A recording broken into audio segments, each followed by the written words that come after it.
A very good morning to all of you. Welcome to yet another Zoom call organized by Jungle Bells. Jungle Bells is an exclusive women's wildlife group.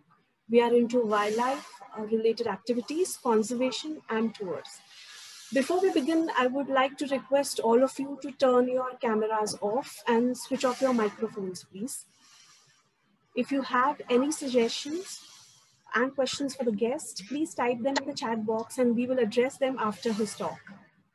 Also, if you want to receive further communication from us about our events, please type in your email addresses and phone numbers in the chat box.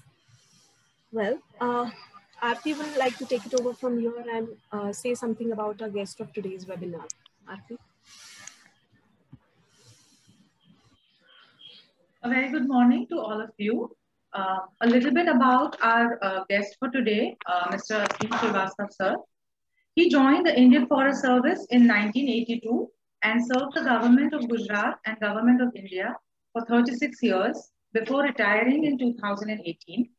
He has a wide-ranging experience of managing many forests and protected areas, including Gir National Park and Sanctuary, Little Run of Kutch, and Velvadar National Park, World Bank project on India eco-development and community forestry. He was instrumental in preparing the World Bank project on integrated coastal zone management project for the states of Gujarat, West Bengal, and Orissa. As a senior representative of Government of India, his role as an ambassador in World Heritage Site, Convention on Biological Diversity, IUCN, World Parks Congress, World Conservation Congress, and other global forums significantly helped furthering the cause of environmental conservation and sustainable development. Besides his knowledge of international environmental instruments and national environmental laws and policies, facilitated international negotiations with the governments of US, UK, Russia, China, Australia, Sri Lanka, Nepal, Vietnam, Uzbekistan, and other nations, and helped significantly in giving impetus to conservation research, species protection, capacity building, and improved communication.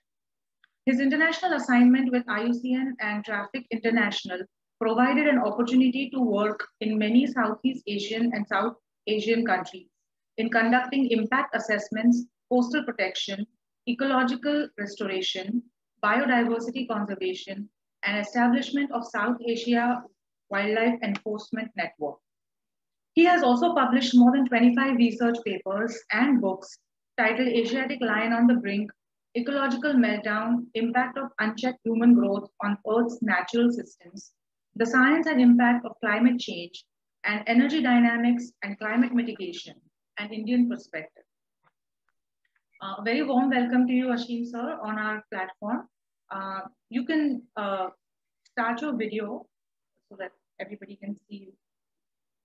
And we are really honored to have such a illustrious personality on our call today. And he's going to talk today about wildlife protection in India. So over to you, Aseem sir. Thank you, Himangi and Aarti. Thank you very much. And good morning, everybody. As you have mentioned about me, there is one more thing which I like to do besides doing conservation work. I am very fond of teaching youngsters, and that's why I decided to come on board for this particular activity. I have been enlightening the younger generation because that gives me a lot of satisfaction.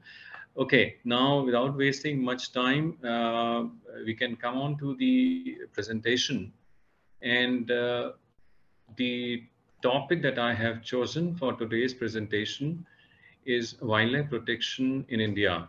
I hope all of you can see the presentation.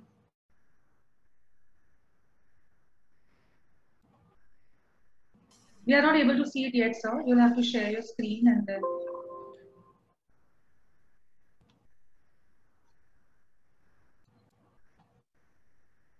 Okay.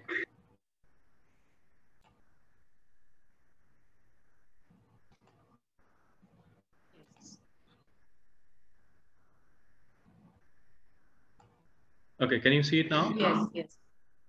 Okay. The first picture on the title slide is from Kebil Lamjau National Park. It's a beautiful place, and this picture was taken by me early morning. This place is very close to Imphal, and I would encourage all of you to visit as soon as you get the opportunity. And the beauty of this place is that the small grass patches that you see, they are all floating in nature. And in the inset, you can see a small head. The inset is not my picture. I have downloaded it from Google. But this is a small hut where people reside and do fishing activity. But this is a treat to watch, actually. The first question that comes to mind is, what is wildlife? You have been visiting so many parks and other places of natural significance. What comes to your mind when we use the word wildlife? Any quick response from any one of you?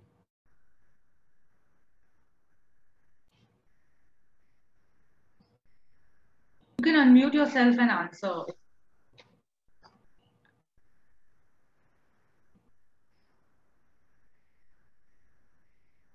I'm keen to make it more interactive rather than one-way flow.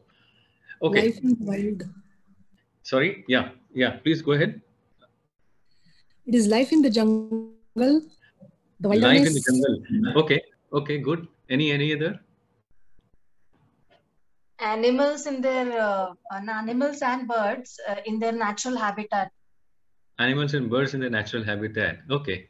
Good. I'll now give you three options. You can see at the bottom of the arrow, there is it's written native and uncultivated flora and fauna, and in the middle, animal, bees, butterflies, crustacea, fish and moths, aquatic and land vegetation of any habitat, and the last one is any animal, aquatic or land vegetation which forms part of any habitat.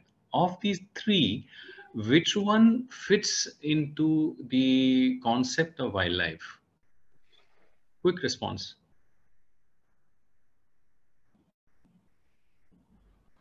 All of them? Yes, I would think so. Okay. Yeah. Which is the best one? The first one. The first one. Who said that? Bina. Okay. Very good. I really appreciate Bina. You know, the first one, the native and uncultivated flora and fauna, is the simplest definition I have found. And this definition was given by Indian Board for Wildlife way back in 1952. The middle one and the top one, these are the definitions the second one actually was given in the 1972 Wildlife Protection Act. And the third one on top is the recent definition. But the simplest form is something biological, which is uncultivated.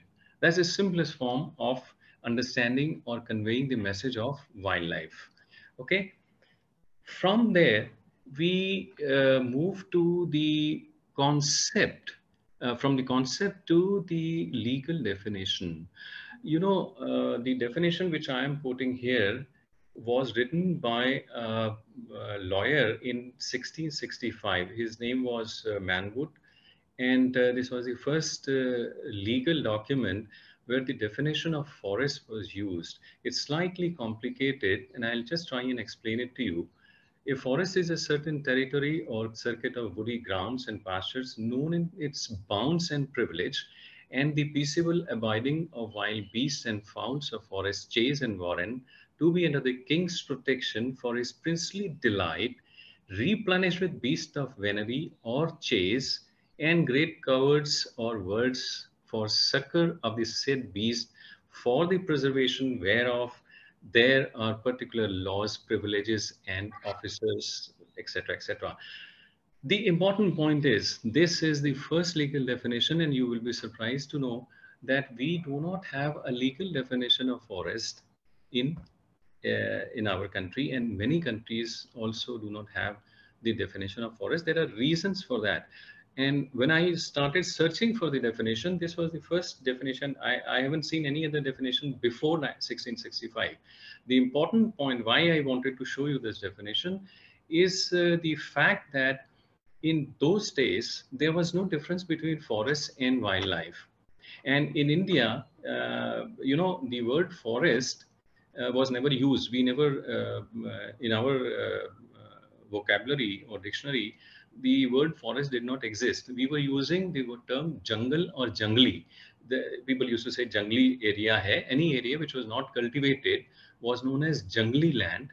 And in English, when the British came, it was then termed as either wasteland or forest land, right? But here, in the earlier times, you will notice that lot of significance was attached to wild beast and false. The term the beast of chase or beast of warren or beast of venery basically means the animals, the bigger animals. Warren, it means small animals, small games, and the venery and chase means big animals, wolves and deer, etc. And it was primarily meant for the king and so on and so forth. In India, when the British came, after the 1887 Gadar, the British administration took over the control from East India Company, and thereafter all the laws were made. All the first time laws were made after 1857, and the first law was in the protection for the protection of wildlife was in 1868 or so. But then it was more from the point of view of game. Okay, now what is why should we protect wildlife? Any idea? We were protecting. I have given you the explanation for the definition as to why wildlife was protected, for whom wildlife was protected in the past. But now, is there any difference between the concept of wildlife protection understood in the 19th and 20th century, or even prior to that, and afterwards?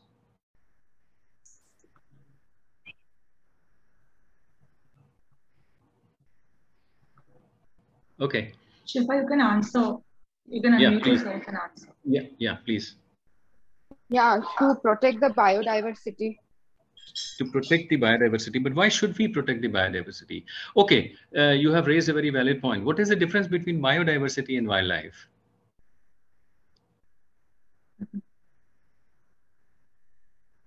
I'll come to that if we have time in question answer session. Anyways, come back to my question, why should we protect wildlife now? You have been visiting so many wilderness areas. I've seen your pictures. Yes. But why should we do that?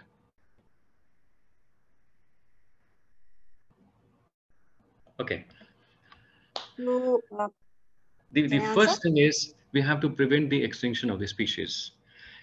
If you recall, if you go through the history of this country and many other countries also, people were using wildlife as game. The term game was used for wild animals. And the term trophy has originated. जो आज हम लोग trophy use करते हैं, that I have the trophy that you see here of leopard. It was a proud moment for any shikari or any hunter in those days to kill a wild animal, and especially a carnivore, and keep the trophy in his house as a decorative piece. And as a result, many species over a period of time disappeared. They have gone extinct. Some of these I am mentioning in the slide. Mountain quail was last seen in 1878. Pink-headed duck was last seen in 1935. Cheetah, 1948. Jerdon courser. It was rediscovered, but I don't know the status. It has not been reported after 1986. Siberian crane, which was so common Rajasthan, and it was a migratory bird. It is still there, but it doesn't come to India. So from our point of view, Siberian crane, for all practical purposes, has become extinct from India. So the first thing is we have to prevent extinction of the species. The second is top predators. If you start killing tigers and wolves and bear and leopards and other animals, if you start killing them, the whole habitat gets disturbed, and as a result of killing of top predators, the population of herbivore increases. And once the population of herbivore increases, it causes damage to human life and property, and then there is a lot of backlash. So from the ecosystem energetic point of view, as well as from human wild animal conflict point of view, it is important that we protect the top predators also. And once you protect the top predators, the system automatically takes care of the animals lower down. I have used the term heads I win and tails you lose. You see, elephant, we have invaded as the population, human population increased. We started invading the wilderness areas, converting into human habitation, and the farmlands. The elephant has been driven away. Now, as you know, elephant is an animal which lives in herds, and it's a wide-ranging animal. It moves several kilometers along with the herd in search of food. Since you have destroyed the habitat of elephants invariably come to human farmland and in search of food only, and we see them as our enemy. So you first destroy the habitat of the animal, and then when they start raiding your crop, you label them as as a pest and start killing them. Plus, some part of the animal body, especially the tusk, is highly valued in international market, in national market also. So poaching and labeling the animal as pest is causing animal to on the verge of extirpation. The other important point is that unlike a guarantee of life and liberty to us, to human beings, sorry, there is no constitutional guarantee of life to the wild animals, and therefore it is important that we devise some mechanism for their protection as well. This is the picture of dung beetle in Desert National Park, Rajasthan. Why I wanted to show you was that this animal is extremely important in improving the carbon content, in improving the humus content in the soil. It burrows deep into the sand, uses the dung of animals, and deposits them at different places. It's a very important friend of nature. And besides the dung beetle, there are millions and millions of bacteria and invertebrates whose presence in the soil is highly valuable. In fact, people who have understood the meaning of virus these days after COVID, they would be happy to know, when most of people, most of us who are not aware of the term virus, we have started hating the term as such. But the fact remains, if virus disappears, for any reason, if virus disappears from this planet, we will also disappear. I'll give you one small example. That is the virus in human body, especially when the fetus is there. It is protected by the virus from the external effects within human body itself. So virus starts interacting and protecting us right from our fetal phase itself. When we are small in mother's womb, it helps us in protecting from externalities. Similarly, these viruses and bacteria are important for soil also. Earthworm, I think most of us are aware of the fact that earthworm is known as the earth churner, and how important they are for improving the quality of soil by digesting the dead and dry leaf and wood, and then replenishing the humus content in the soil. Habitat destruction has become so common. You must have seen when you visit the national parks and sanctuaries, you must have seen that there are roads inside, there are tar roads, there are kacha roads inside, and many animals get crushed by the high speed vehicles at night and during daytime also. That's something very important for us to ensure, that either we don't have the roads especially inside the wilderness areas. Does this picture move you a bit? Somebody, some response? A bit louder? Yes, sir. Okay. What does it convey?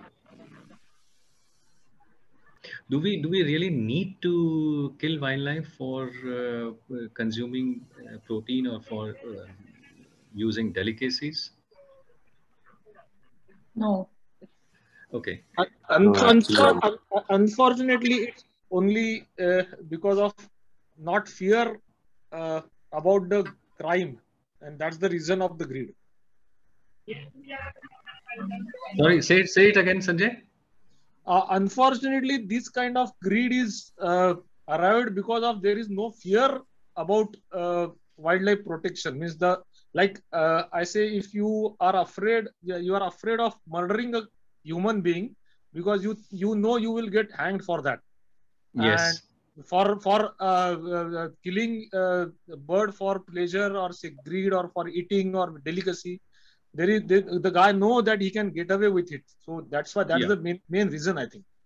That's true. That is one of the reasons, and there are other reasons also. But this is something very important for us to understand, that we don't have fear. And then secondly, ethically also, is it really important for human body to have, currently when we know that the population has gone down so much, that further consumption, and especially when it is undesirable, and then to continue killing these animals and birds for human consumption.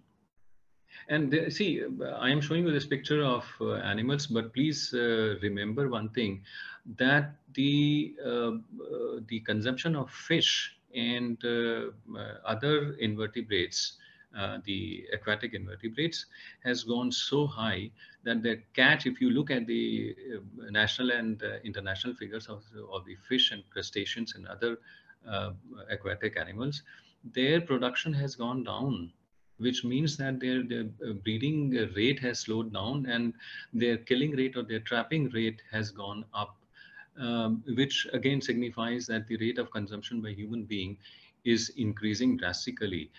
How many species actually have been lost, we really do not know, but this goes on and on and on, and countries play their own politics. Anyways, we can discuss it some other day. This is very interesting topic. In this slide, in fact, you will have a copy of this presentation. So keep it with you for future also, for references. I'm just trying to highlight that how and what part of animal body is being used. And there is a big international trade in wild animals and their parts and products. It's all organized and internationally next to narcotics. This is the largest illegal international trade, where not many people are involved in killing the animals and then trading with their parts and products. This is something absolutely undesirable. These pictures only, they are meant for projection, but the trade, the involvement of organized criminal gangs is very deep rooted. There's a lot of corruption involved in this, which goes on and on and on. For science, what do you make out from this picture? I'll then tell you the story behind this. Any quick response? It's Okay. lamination teak wood. It's not lamination. It's a cross cut vertical section. Yeah, of, but the front is the image below is a cross cut, but the above thing is a what you can Yeah. say. Can you see the arrow? Yeah. Okay. That's a Can you see this round spot here? that's a tumor type thing in the wound. Or Yeah. nail. Yes. It's a, you can call it tumor. That's a good word that you have used actually. You see, this is what it signifies. If you look at this part of the wood, you will see stripes, light brown stripes. Can you see that on your screen? Yes. Yes. Okay, and they are almost uniformly distributed. Okay, something goes wrong here. This is the same phase, and in this particular area, right? Again, then you have these stripes again, but there is a gap, and this gap you can see again. The gap narrows down. Something happens here. Why I have shown you this slide is these stripes are nothing but the annual rings. They tell you the age of the tree. But if something happens, this is about history. The tree, the size of the tree tells you about the history of the area. And if, say, for example, just for the sake of understanding, there are 300 or 200 stripes here. The tree grew at the normal pace. Every year, the ring was formed. Something went wrong here. Either there was fire or there was severe damage, and the tree was damaged and new branches came up. The growth was slow here during this period. It was extremely poor growth. Again, the growth is slow. It picks up again and they start showing uniform pattern. This is one example of the tree science or the science of forestry. A tree, the age of the tree, the size of the tree tells you a lot about the forest. The examination of the forest soil tells you a lot about the history of the forest, because more than the tree, it is the soil in the forest which is more important from science point of view. The picture down below is of Douglas fir. You can imagine the size of this tree. This is the cross cut of Douglas fir, 461 years old. This tree probably germinated when Columbus discovered America. And thereafter it was allowed to grow. Nobody cut it. Then finally it was cut in 21st century, and it has been kept like that. So there are so many things attached with the tree and with the science of nature, with the science of forestry. Please remember that all physics, chemistry, mathematics, and everything has come from nature. Everybody has learned from nature, most of the scientists, and in future also. And that's why we say that nature is so very important for all of us. Preventing isolation. I am just giving you a few species which are known to be isolated, and isolation means that the species is critically endangered. It may be extirpated in near future. Kiang is a brother of a cousin of wild ass in Rann of Kutch. Sangai Manipur deer is again reduced to around 300. Similarly, Hangul, we don't have the population statistics, but these are all isolated populations. So it is important for us to ensure that populations are well spread over rather than getting isolated. Isolation means if there is a population of plant or animal which is getting isolated, it is an indication that it will be it will vanish very soon. All right, then we come to the next part. How do you protect it? And to give you a very simple idea about how to protect it, I have divided into 4 parts. You have the law for the protection, and within that law, you prohibit or regulate hunting, prohibit or regulate trade, and develop the habitat of the animals and plants. Right? Any other suggestion that you have about it from your own experience?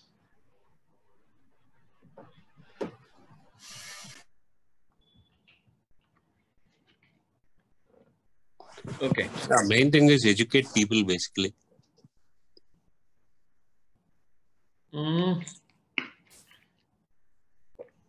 Yes, that's a good idea. Yes, that can be an important part. I mean, it should be an important part of the protection law itself about education, and yeah, that's good. I like it. Okay, let's see. In our country, don't read it out. I am just highlighting this. There are 2 slides, one after this. First time in this country, the concept of management of forests. And please remember, when I'm using the term forest in historical sense in this country, it meant jungle. But then the Mauryan dynasty in 3rd century BC was the first dynasty that established a well-trained, very well-organized forest department. And within Mauryan dynasty, Ashoka is known to be the greatest conservationist in historical times in this country. And this was his effort. Actually, Ashoka, if you read the history, Ashoka was a very brutal killer. He killed his own brothers and his own family members for the sake of throne, and then fought Kalinga War and so on. Probably at later stage in his life, he realized that it was not worth enough. And then he wrote on the stone pillars. Now, this is the pillar which is written in Pali language and has been translated into English by a Britisher in 1915. Yes. This on the left hand side, you can see in the language in which it was written, and on right side, you will see the English version of it. This Ashoka's edict, rock edict at Girnar in Gujarat in Junagadh. You can see that it is still there. Now, please focus on the first line, beloved of the gods, King Piyadasi. King Piyadasi, actually people were confused when they saw this, and we deciphered the language on rock edict. They did not know who was King Piyadasi, but after examining all his rock edicts, it was found that King Piyadasi was no other than Ashoka himself. And he has written about the protection and conservation of species, where he mentions that formerly, in the second paragraph, you can see, formerly in the kitchen of the beloved of the gods, King Piyadasi, hundreds of thousands of animals were killed every day to make curry. But now with the writing of this Dhamma edict, only 3 creatures, 2 peacocks and deer are killed, and the deer not always, and in times not even these 3 creatures will be killed. So the greatest conservationist in this country probably is Ashoka, and nowhere in the world this kind of conservation message has been found so far. Now, after Ashoka, the Mughal rulers came, the Gupta dynasty came. They were not very fond of conservation. And then the Mughal rulers, known to be wonderful hunters, and they have, they are responsible for the extirpation of cheetah and many other animals. In the modern times, you see the first act for the conservation of wildlife was in 1887. It is called Preservation of Wild Birds and Game. Though the term preservation has been used, the difference between preservation and conservation is you preserve something as it is. There is no change absolutely, which means that absolutely no human intervention. However, this was a misnomer as far as the act is concerned. This act was meant for the protection of wild birds for the purposes of game. Similarly, little modification came in 1912, and it was almost similar in nature. It was meant for the protection of birds and animals for the purposes of game only, games and trophies. 1947 Indian Forest Act, and I'll give you just a small glimpse of it. It uses the term wildlife. If you, is there any lawyer in this group? Okay, sorry? I don't think so. I don't think so. Okay, doesn't matter. In the Indian Forest Act, though this act is still in vogue, the term wildlife has been used, which means that any animal or animal part which is obtained from the forest, which in other words means, go back to 1927 and imagine what was the situation in terms of wild animals in this country, and the quality of forest that we had in 27 when the act was enacted. But it said if it is brought from the forest. In other words, if you have found it outside the forest, then it is not wild animal or wildlife. Okay. And in those days, a tiger hunting would cost you around 1,000 rupees or maybe less than that. I remember in 1970, we had a friend, and they were shikaris, they were professional shikaris, and they were charging 17,000 rupees in 1970, 17,000 rupees for one shikar of tiger, which means if you take out the trophy, it should not cost you more than 2,000 to 3,000 rupees. So that's how we have cheaply disposed of our precious wildlife. Anyways, let's move on to the next one. 1931, the IUCN conference on nature. I'm just giving you some idea about how the concept of conservation came. 1935, if you look, I have mentioned Haley's National Park. Now, Haley's National Park, any guess where is it? Haley's National Park is the first national park of India, and today it is known as Jim Corbett National Park in Uttarakhand. Have you been there? Oh. Nobody? Yes, sir, we have. Yes, sir. Okay. Haley's, this was established in 1935, and it was called Haley's National Park. And after that, it was renamed as Ram Ganga National Park, and now the present name, Jim Corbett National Park.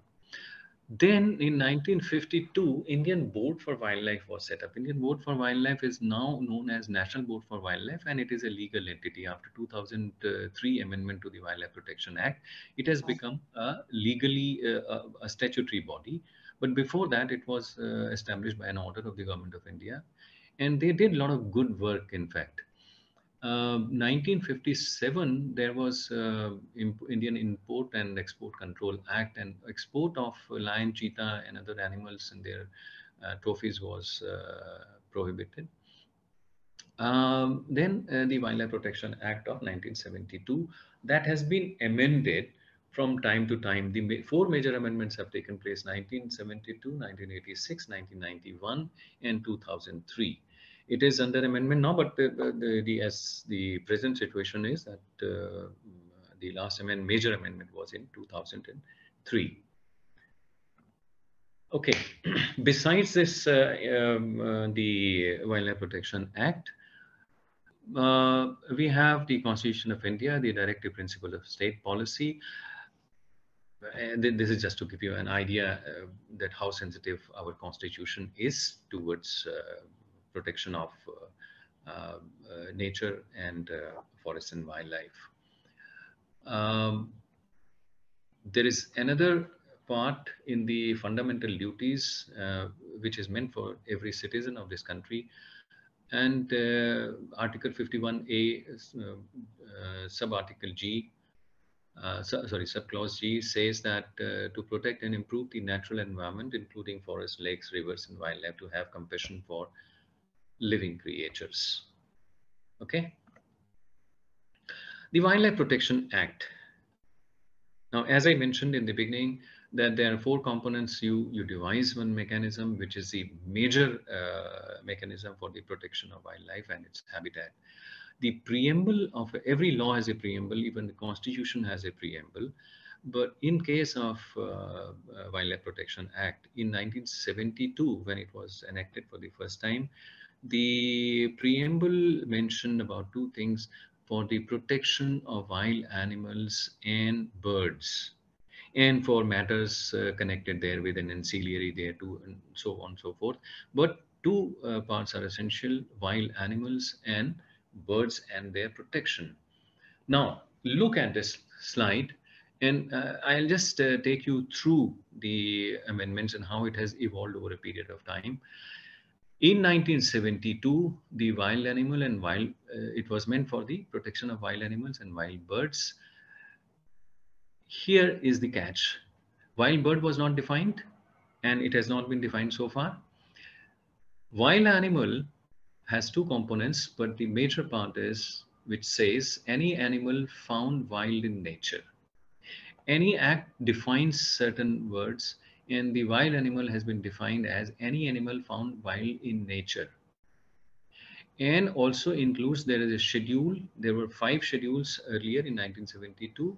And it says that those animals which are included in the schedule. So please remember these 2 things, because in the next slides, you will find a major difference in the definition of wild animal as such. So any animal found wild in nature, and including the animals which were there in schedules 1, 2, 3, 4, and 5. Schedule 1. Now, what I want you to focus your attention is on this term. Schedule 1, Schedule 2, Schedule 3, Schedule 4, Schedule 5. Schedule 1, okay, these are the animals which are almost critically endangered. But what I want to focus here is on special game, big game, small game. And please remember what is meant by the word game. Okay. Any reaction to this?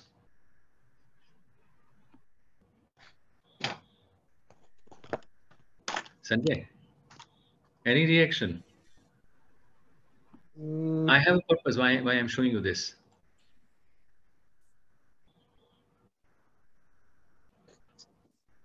Okay.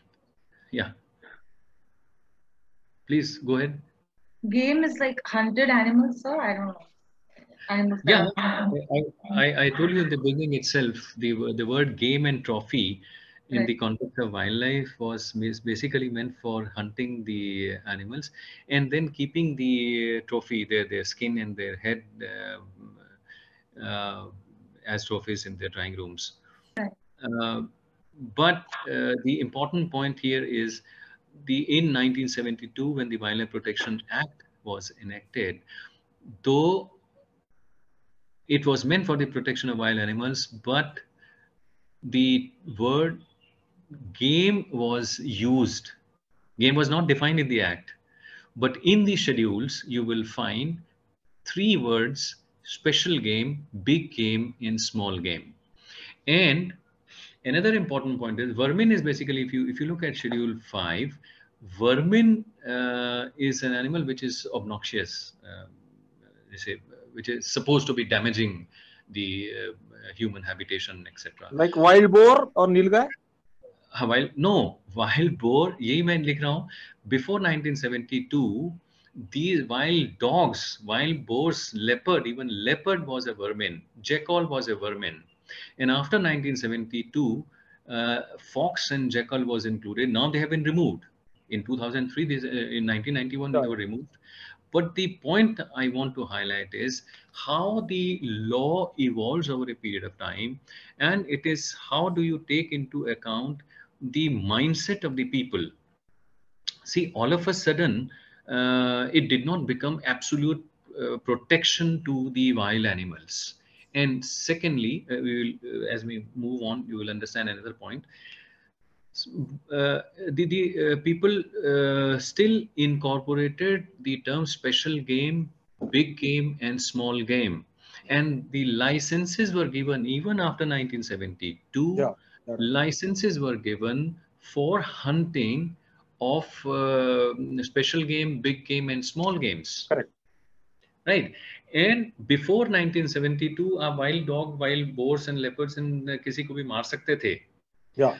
The impact of all this is being felt now. Oh, wild dogs have become localized. They are no longer visible as they used to be. 1972 के पहले अगर इसको vermin था, which clearly indicates that the wild dog was present throughout the country and it was present in the in your agriculture fields also. But today, wild dog has become a rare and critically endangered species. Now, between 1972, the first major amendment took place in 1991, when the in the preamble, in addition to wild animals and birds, the word plant was also added. Sorry, the word plant was also added. And in 1991, you see the term special game. What you see here is special game, big game, and small game. From the schedules, the title of the schedules was missing, and these three words, the big game, special game, and small game, they were removed. And wild plants were introduced, wild birds were still not defined. Actually, there was no definition, there was no need to mention the term wild bird in the act itself. Wild animal means animal includes birds. So simply saying protection to wild animals and plants would have sufficed even now. But then it still continues. Now, in the latest amendment of 2003, the schedules have changed. We have schedule 1 to 6. And there are a lot many changes, a lot many invertebrates have been added. So I will not go into the details of it. You can always see the act if some of you is interested in that. Now, from wild animal, there is another definition of animal. And you have, I have told you about wildlife, wild animal. And the third one is animal. In 72, the animal included only amphibians, reptiles, birds, and mammals, and their eggs. In 2003, we incorporated invertebrates and fish also in the definition of the term animal. So what we understand in the in science is different from what is written in the law. Now, hunting regulations and prohibitions.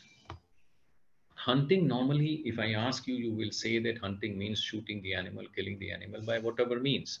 But in the law, hunting has a different connotation.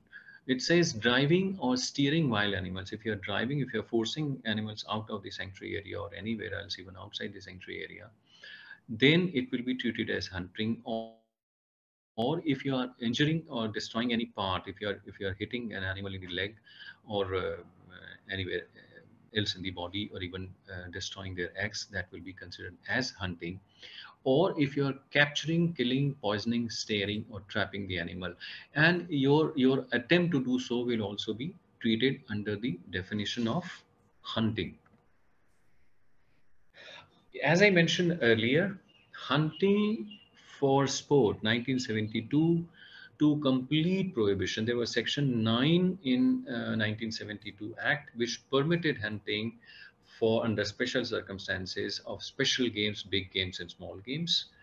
Now this section 9 has now been removed, and there is complete prohibition on hunting for sport. Now hunting doesn't mean, I mean, we have complete prohibition. If you ask any forest officer in the sanctuary, and in fact you should go and ask them about all these things. Hunting, normally we say, if you ask any forest officer, they will say that there is complete prohibition on hunting, which is partly true, because there is permission is granted for education, research, management, and other things. You can hunt any animal for this purpose. And also, in case any wild animal is disabled or diseased beyond recovery or dangerous to human life or property, which in turn means that hunting, you cannot do hunting for games and trophies. But if there is a wild animal that has really become dangerous to human life, it has attacked any human or damaged his property, then the chief wildlife warden or the authorized officer, the provision is given in the act, they can issue order for the hunting of that wildlife, but it will remain as the property of the government. The third thing is the trade in wildlife. If we stop the trade in wildlife, that will be another step, another good step towards conservation. The situation as it stands today is wild animals, animal articles. As I said, you can hunt under special circumstances, but the wild animal and animal articles and products or derivatives will become government property. And there's a complete prohibition of trade of captive animals and everything belonging to scheduled animals. Now, scheduled animals are those animals which belong to Schedule 1 or Part 2, Schedule 2 of the Act. And thirdly, the trade in captive animals and their parts and products is permitted with license, but that too is also in a very restricted sense. So in totality, if you want to gather an impression about the hunting and trade, yes, one can always safely say that the hunting is prohibited, and trade in wild animals and their body parts and products is also prohibited. Then the third and most important point is protection of their habitat. Now, in 1972, you must have been to national parks and sanctuaries, right? Have you been to a game reserve? Yes. Have you been to a game reserve? No. No, no, sir. Or to a closed area? No. Okay. Just a question about game reserve. I mean, to my knowledge, there are no more game reserves in India, but still in few districts, the collector gives a license to kill wild boar or deer. So does it part of a game? Like in Kolhapur, some farmers have been issued license for killing wild boars because they damage their fields. So what we can call that? I'll explain to you. Look here in the exception part. Okay, in case the wild animals was disabled or diseased beyond recovery or dangerous to human life or property, the collector, or because the collector must have been authorized in your state by the chief wildlife warden to take action in this matter. There can be a general or a specific order. But then whatever hunting is being permitted by anybody in this country is under this component: dangerous to human life and property. Right? It is not for under closed area of game hunting. Game hunting is completely prohibited. Yeah, that's true. Now the catch here is, how do you identify, supposing it's a wild boar? Normally nobody questions them, but it is for your understanding, and you must go and question the collector or any other person who has permitted hunting. You have to identify the animal. Supposing there are 10 wild boars, okay, or let's say there are 10 nilgai. ठीक है, आपके यहाँ भी काफी ज़्यादा हैं. So which particular animal, you have to identify that animal and shoot that animal only from the herd. From the wild boar pack also, you have to identify animal which one you want to kill. Or you want to kill individually all of them, then you have to specify that in the order itself. But every animal has to be identified, which normally people don't do. Once the order is given, they go and hunt. Supposing X animal has been identified for shooting down under the clause that it has become dangerous to human life and property, but you go and shoot down some other animal, which people do. And the original animal who was actually causing damage still roams free. So that has happened. There have been many such instances where the wrong animal has been shot down. Anyways, so why I ask you this question is that in 1972 there were, since game was allowed, since trophy procurement of trophy and keeping of trophy was allowed, there were 4 different categories of areas or habitat which were given legal protection: national park, sanctuary, game reserve. Game reserve was any land which was reserved for hunting, and closed area means any closed area where hunting was closed for a specific period. Okay, especially during the breeding period, this was an unwritten understanding of hunting ethics. That you see, one of the major ethics of hunting was, and the concept of hunting means that you allow full opportunity to the animal to escape. If you are around that animal and then bringing it towards you by organizing drum beating and other things, that is not hunting, that is illegal. The ethics of hunting, or the SOP of hunting so-called, means that you have to provide equal opportunity for the animal. Equal opportunity means that the animal can kill you also. If you can kill the animal, you can't go and you can't take an LMG and go on hunting spree. No. Special guns were allowed only, and you were not allowed to move on vehicles to kill the animals. 50-50 opportunity. The tiger can come and kill you, or you can kill the tiger. And it has happened many a time that the hunters were badly injured or even killed by wounded tiger or otherwise.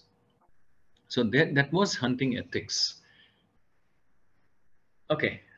1991, as you see, the game reserve disappeared.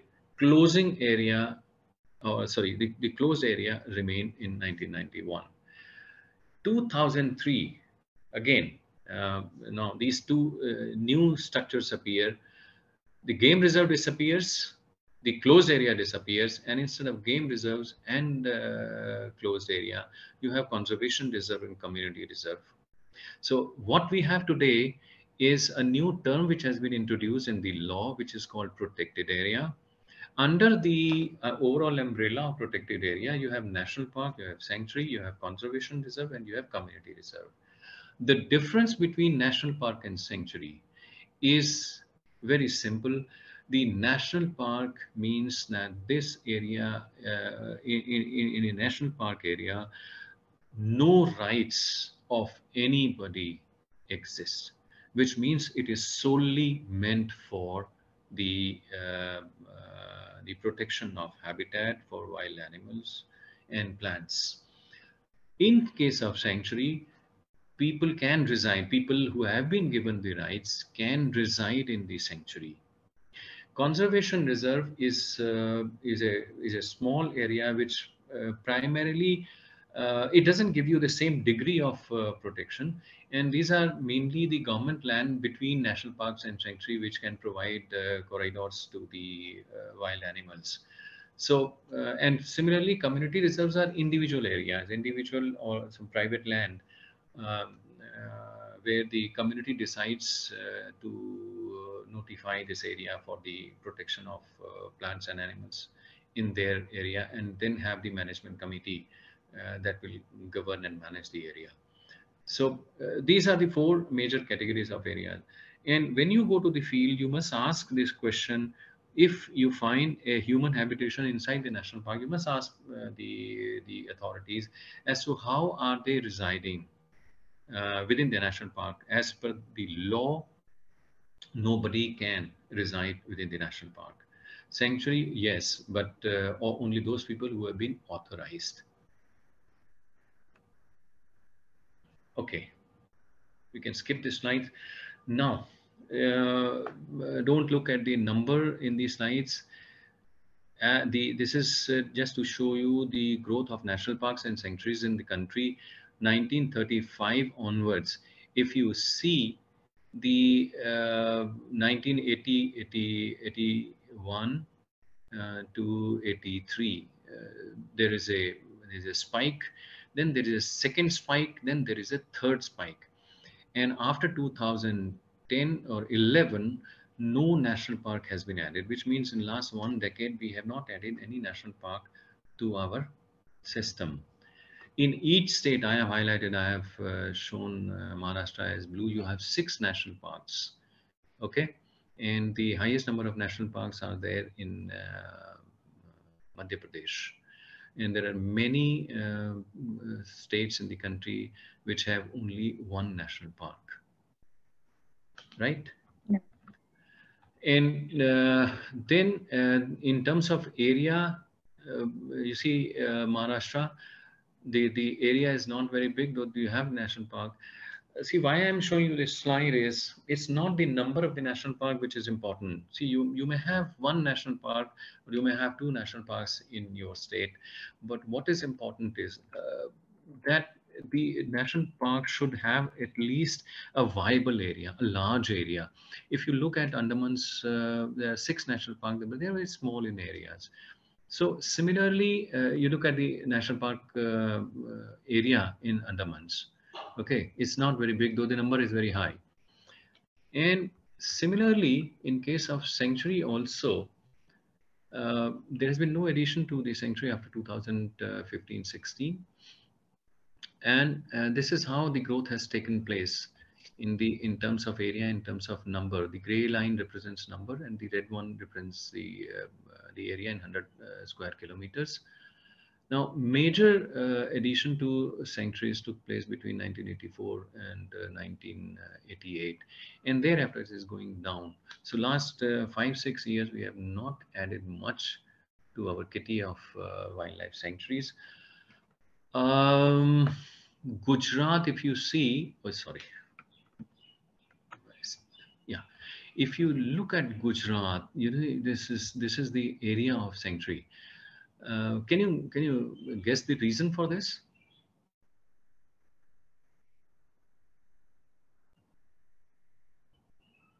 Here is Maharashtra, close to 8,000 square kilometers, shade less than 8,000 square kilometers. The reason is the desert, the Kutch sanctuary, which is the Great Run and the Little Run together, around 12,000 square kilometers have been added. So that gives a huge spike to the area of wildlife sanctuary in Gujarat. Now, a conservation reserve, as I explained, is an area which is owned by government, preferably near national parks or sanctuaries, and to have wildlife corridors. This is the state of conservation reserves that have come up after 2003. Jammu and Kashmir has the largest number. Maharashtra has around 5 or 6 conservation reserves. Similarly, community reserve, Northeast, you know why there are so many community reserves in Northeast? Because there are not many private forests in Northeastern range, Northeastern states. And these private lands have been given the status of community reserve by the individuals or the community. This is my last slide. I am done now, and I hope you have learned a little bit and enjoyed. And you can ask, you can keep this presentation with you and ask whenever you go and visit. You must ask the staff. Be prepared with your list of questions and ask them as to what is the status of wildlife in their area, whether they are increasing or not, and what has happened during the last 20 years or so, and so on and so forth. So thank you very much. And if you have any questions, I'll be happy to respond. So I had a quick question. Where do tiger reserves fit into this whole thing? We have the Tadoba Andhari Tiger Reserve, or yeah, is it any different than the terms that? I'll explain to you. See, Tiger Reserve is not or tiger reserve or elephant reserve for that matter, is not a legal term. Tiger reserves have been carved out from national parks and sanctuaries only. So you will find that some of the tiger reserves are national parks, some of them are sanctuaries. So there, as far as their legal status goes, it will be either national park or sanctuary. So next time you visit, you ask them what is the legal status of the tiger reserve, and accordingly start looking into these aspects of the national parks and sanctuaries. It's a generic term which has been given in the name of protection of tigers. Okay. We have a question here. Yeah.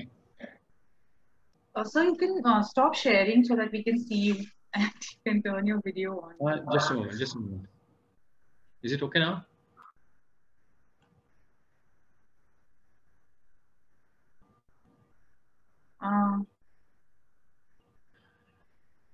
Because, yeah, your screen sharing is stopped, but I still can't see you. Maybe you need to start your video.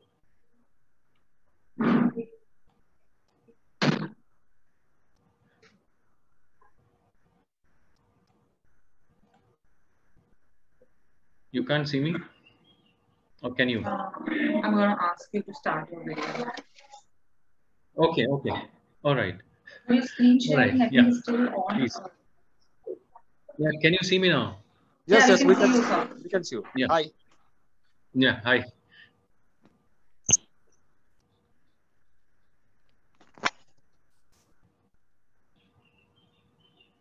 So the question is, can you enlighten us about any changes that need to be made according to you in the current Wildlife Protection Act, especially on the punishment front, maybe, so that there will be fear in the mind of the poachers, maybe increasing punishment for poachers? You see, I was instrumental in the 2003 Amendment Act, and it was drafted by me.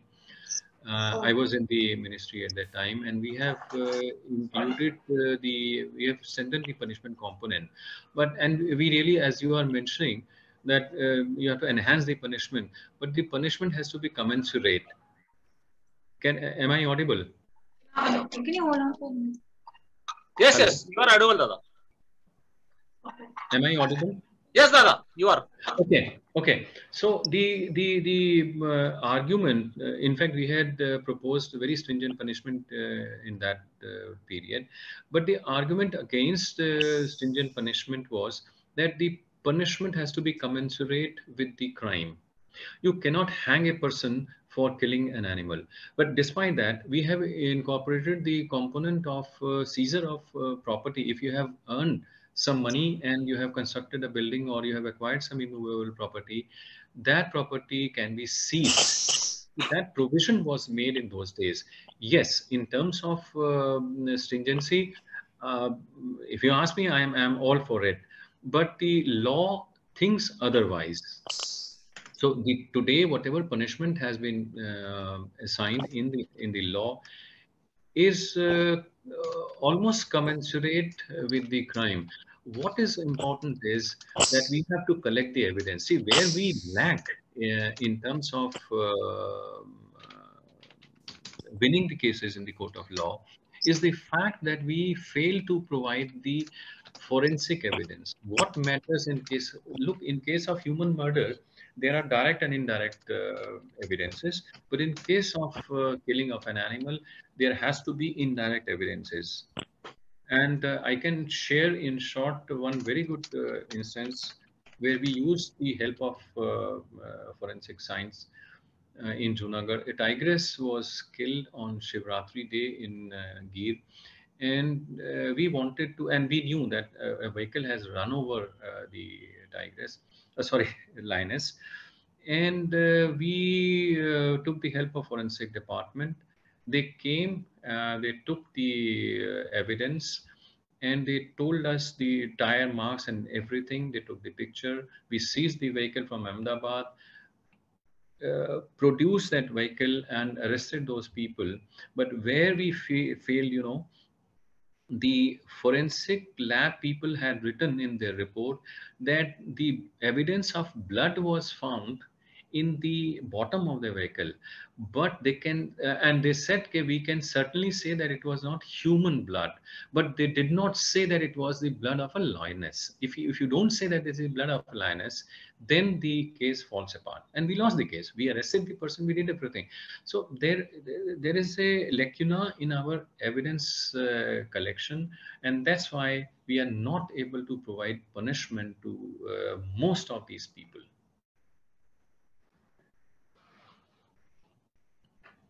Yeah, any other question?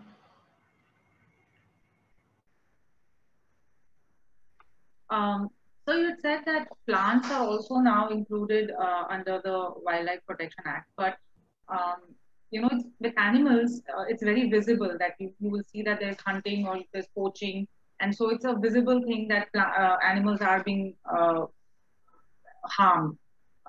But what about plants? So Sanjay, I think, had a question about, like, you know, what about the damaging habitats, like, you know, how the Ujni backwater, algae is being polluted. Yeah, this is as far as sanctuary and national park is concerned. Look at section 29 of the Act. If you have a copy of the Act or you download it from the internet, section 29 of the Act very clearly mentions that destruction, damage to the habitat is a punishable offense. Nobody is allowed to remove anything from the national park and sanctuary except if it is a part of the management practice. If the management allows certain things to be removed, you can remove it. Otherwise, nobody can take anything out of the sanctuary. A tree which falls inside the sanctuary is not supposed to be removed. Technically, as per the law, it is not supposed to be removed. It is supposed to lie there only, and it must go back to nature. But then there are other issues where we do permit. In terms of science, it should not be allowed. Yes. Someone's asked, what about the project Cheetah? Is it advisable in India? A bit a difficult question to answer. You know, cheetah has cheetah did disappear from India for more than a quarter century, more than 6 decades. And we don't have, to me, if you ask me, I'm not against reintroduction of the species, but currently I don't see any good habitat. The only good habitat available was bunny area of Kutch. But the bunny area, if you visit, if you have ever seen bunny area in Kutch, it is full of human habitation. Bunny was known to be the best grassland in the country, and it extended from Kutch to Pakistan, to Karachi. And there were cattle herders. Milk and ghee was exported from bunny area. It was known for this. And it was a wonderful habitat for cheetah. Today, they are saying that Palpur Kuno is the habitat. I am not sure. But even my personal opinion apart, there is no harm in trying reintroduction. We may fail, does not matter. But let us reintroduce, let us try. If it succeeds, nothing like that. Thank you so much, sir. I think those were the main questions asked. And this was an extremely informative session for all wildlife lovers. We never really pay attention to the protection part of wildlife. We go, we enjoy it, we come back. But it was very eye-opening. Even the whole trade part of it, you know, what the kind of values that you showed that things are sold for. I mean, it was really mind-boggling. So we really hope that that we'll be able to tighten the reins and, you know, completely stop illegal trade as well as hunting. Yeah, I believe can make a huge difference. You know, when you are, my intention of giving you this idea about the act was this only, that when you visit the National Park Sanctuary, please start asking questions. please start raising the voice and say, if you don't like anything, if you see anything wrong is going, you must ensure that it is brought to the knowledge of the concerned officials, and if they are not performing their duty, you must complain against them either through media or so. Why Gir has survived today, you know, Tadoba, I do not know, but Tadoba, yes, there are so many activists in and around Tadoba also. But Gir, I know for sure that Gir has always been on tenterhooks. All officials, no, you can't escape. If you are doing something illegal, you will be exposed, and people have been exposed in Gir. The simple reason was people were sensitive, children were sensitive, the press was sensitive. They would project all negative things, and that will go beyond. And the government was very sensitive about it. The advantage was that run, of course, this thing did not happen. And that's why you find that a lot of many encroachment in Run of Kutch in the population. Karakal has almost disappeared. I have not seen Karakal in my life, and many officers have not seen Karakal in their life. So this was a wonderful habitat of Karakal. Like cheetah, Karakal is on the verge of extinction. Cheetah has gone extinct, and this is the second species which will go. For partly, we are also equally responsible somewhere. Thank you very much, sir. And for our viewers, Aseem sir is going to come back on June 13th for another webinar with us. And he's going to talk about the unexplored sanctuaries in Gujarat. Also, we'll talk a little bit about Gir. So that should be a wonderful session as well. We're looking forward to that, sir. And we would like to thank Sanjay Deshpande of Sanjeevani Developers for being our mentor and our support throughout our venture. And he really brings a wonderful perspective to our venture, and also brings to us a lot of wonderful guests like Aseem sir. And Sanjay, I would want to hand it over to you to give the vote of thanks to sir. Hi, everybody, and Aseemda, thank you very much. It was You're welcome. And Arti and Hemangi, let me tell you ki I was just fortunate to have friends like Aseemda, Kakodkar sir, then Alok sir, who has been part of our webinars. Yes. And they have made my life on an individual basis rich. As along, they have been wonderful officers in their service. It's very difficult. Because of them, not only I have understood forest, but I have understood how difficult forest service is. About that glamour and all those things of seeing tiger every day, the kind of challenges they have to face. Unfortunately, to all the audiences, later on also this video will be available to all of them. First of all, it was a World Biodiversity Day yesterday only, so it's a great occasion to have Aseemda and his views on this important aspect of biodiversity conservation in a way. Another aspect is ki it's not just Sanjeevani or Sanjay Deshpande, it's everybody's job. And unfortunately, in our country, wildlife and protection and forest are supposed to be done only by forest department, which is not. Most of the people I see, they say they call themselves as a wildlifer or forest conservationist, but they are actually just wildlife photographer, and that too for their fun. So what I feel ki, as very rightly Aseemda said, ki you should raise your voice, you should ask questions to the authorities, you should ask questions to the people. At least that much we can do. And by these kind of webinars, Jungle Bells are doing a wonderful job. At least people are knowing what they should ask for, because most of the people don't know what they ask first place. Then somewhere the movement start, and many good things have happened. Apart from everything, where in entire world tiger population was decreasing, in India it started increasing. That itself is the biggest achievement, which is outcome of all the forest officers, right from the guards to the top level officers and guides and everybody of us. So let's continue with it. And Aseemda, once again, thank you very much. And we will be seeing you about next episode.